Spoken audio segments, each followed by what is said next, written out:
Yep. Welcome to Ireland. Wet and very windy. Yeah.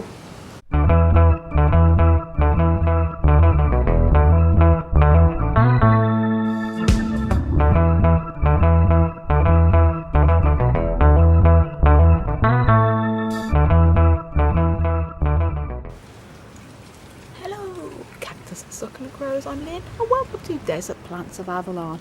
And welcome to part 5 or 6 of moving all the cacti succulents that I had out here in my coastal garden back inside the house for winter until we get our greenhouse. And this is where the greenhouse is going to be going, there with the base. And I took all of these in the other day, all of these ones that were here. And now all I've got left is some of my Ripsalis varieties, my Perescias, got up my larger euphorbias at Pontia, my epiphyllums here, all these here. Hello, it's Honey, my lovely cat. Isn't he gorgeous? 2 big euphorbias and more epiphyllums here, hanging baskets, and some of my Ripsalis here, more epiphyllums here, my very large, big, still coming into bud, big buds there. Oh. So that's going to have to stay out a bit longer, but these are going to have to come in today. I've also got my Adramistras here. They're sort of okay here, protected from the fence there, protected from the wind. So they're all coming into bud, sort of autumn growers. So I'm going to be keeping them out just a wee bit longer because of that. So they're coming in. Ripsalis is going to be coming in. My zigzag going to be coming in. And all of these coming in. And these will be okay for a little bit longer because they're very, very small pots. Roots are actually coming through the bottom, as you can see there, so it'll be no problem leaving them out a little bit longer. So this is all that's going to be coming in today. So then guys, I'm going to be bringing these into the house, into the bathroom. I'm going to show you where I put them. I'm going to hold back on this big one just for now because that one is again practically just sand and a lot of grit. It dries out very quick and it's also very sturdy. So same with the Perescias as well, even this Tiracali. So I'm going to focus on just today just these epiphyllums, take them up into the bathroom and then show you where I put them. So then guys, let's get going. I'm just going to quickly show you some of the Ripsalis epiphytic plants that we've got here in the kitchen that we've took in before I show you the rest in the bathroom. This is my Ripsalis piteri, and that was doing well outside. It's in a shady spot in the spring and summer, but I've got this up now. This is our kitchen with a lot of our house plants. It's absolutely chaotic because obviously we've got a lot of plants in here at the moment, as well as all of the serious cacti, but that's for another video. Oh golly. Anyway, this is the piteri, Ripsalis piteri, got hanging up there. And we've got another Ripsalis as well, a similar one, but slightly different to the piteri. This one I'm not actually sure. I think this is Ripsalis pendifolia. It's a lovely hanging one. Lovely the way it sort of goes with lovely little hanging segments there. Absolutely beautiful. My little heart Hoya Kerry. And this is a Ripsalis as well. This one is Ripsalis arborealata, and that has lovely sort of orangey flowers during the winter months. So it'd be great to see that one come into flower this year as well. Now here, hanging on top of the refrigerator in our kitchen, is my very old Ripsalis paradoxa also known as the mistletoe chain cactus. That is sitting on top of the refrigerant. It's sort of hanging down there. So this is one I've had a very, very long time. Again, this is one more that's a winter bloomer with little white flowers. So that's perfect location for it there to hang down. Then I have a Selenicereus grandiflorus. But got a bit of sunburn during the summer, as you can see, but that's going to recover quite well there. And then another Ripsalis, another sort of Bachyphera type. And that is a love the way it has all that sort of pencil stem segments. Very wacky. Woohoo! That's all of the epiphyllums put away here in our bathroom. And apologies if the camera footage is a wee bit grainy, because obviously it's sort of later in the day now.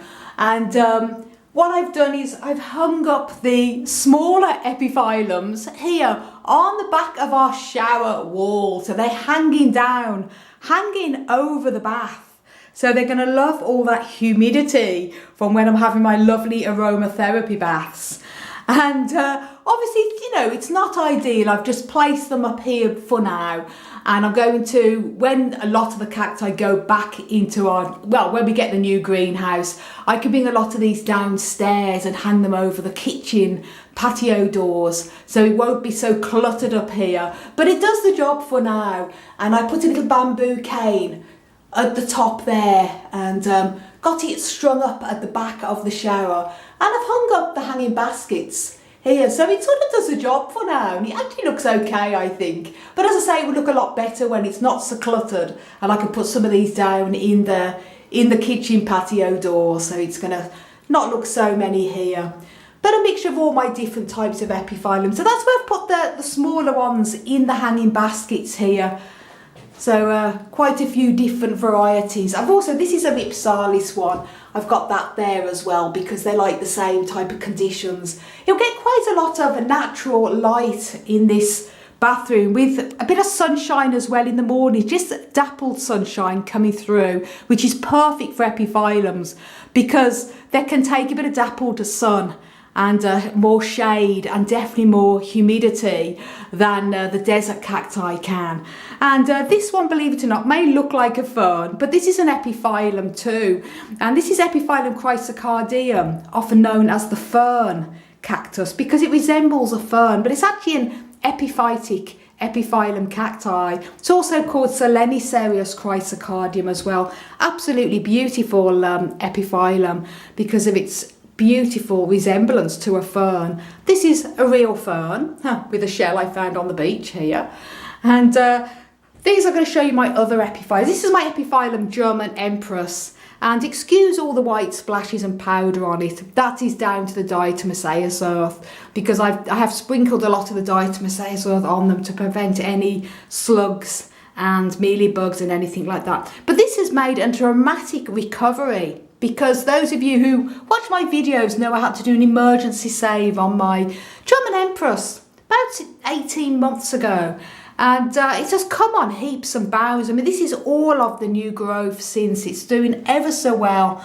And it loved being outside for the spring and summer, sort of in the shade at the corner by under the table. It's really put on a lovely amount of growth. So really happy to see that come back and do such a wonderful recovery. This little tiny one at the back is my Schlumbergera lutea. It really struggles and it's one that really likes a lot of shade. So I've got that one at the back. It has tiny little yellow flowers, but it's never really done well for me. It's still alive, but it's the only Schlumbergera that is so difficult for me to grow. But it's still there. I've had it for a number of years, probably about 8 years now.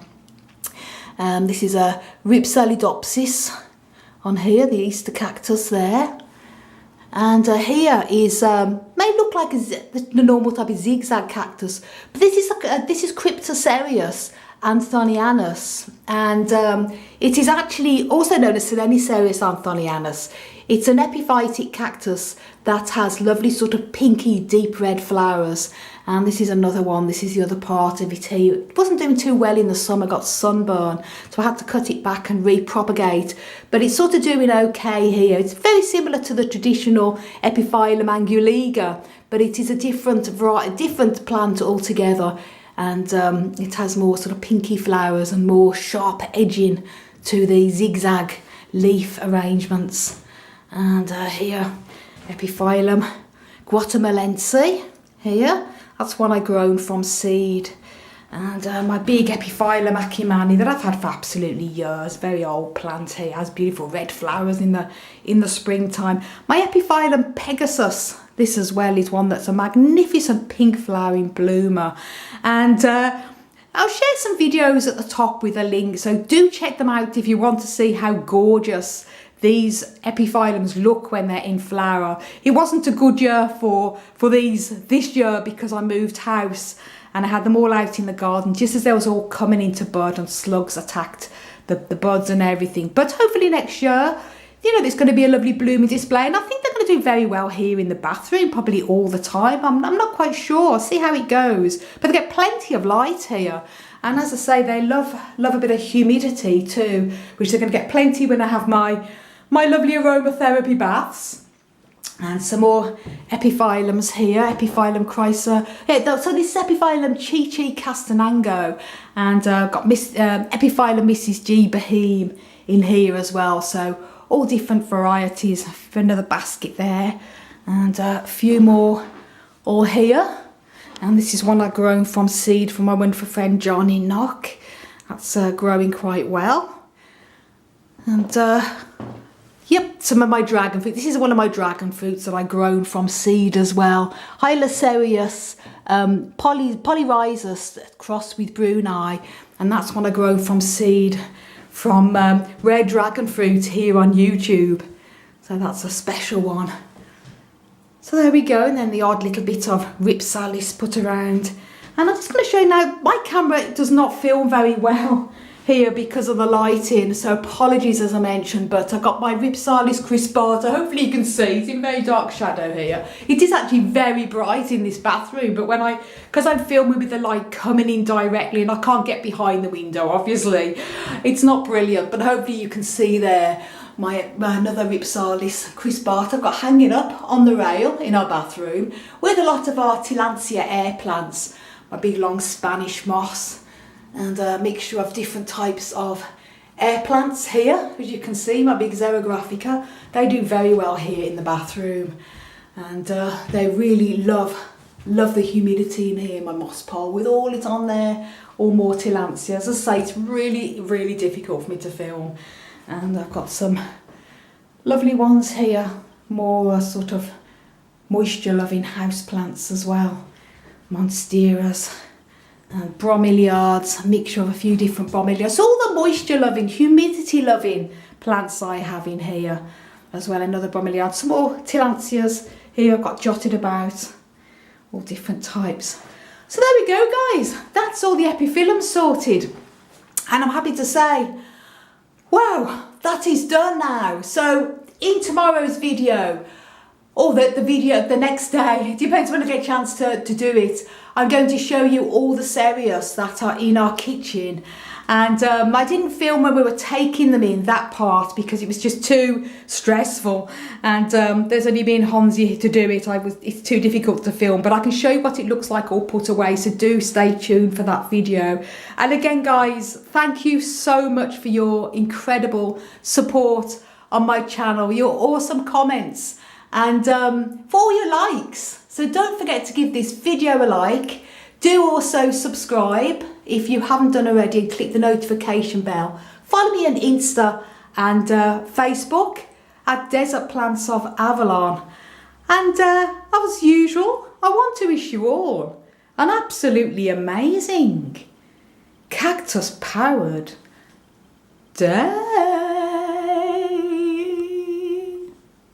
Plant madness. But you know what, guys? It's going to be so lovely when I sit in my bath, having my aromatherapy bath, surrounded by all of these plants. Oh wow, yes. You can never have too many plants. Plant paradise, that's what I say. Oh, how can I forget? This is my Ripsalis pilocarpa. I've got this here as well. How can I forget this, guys, before I leave you all here?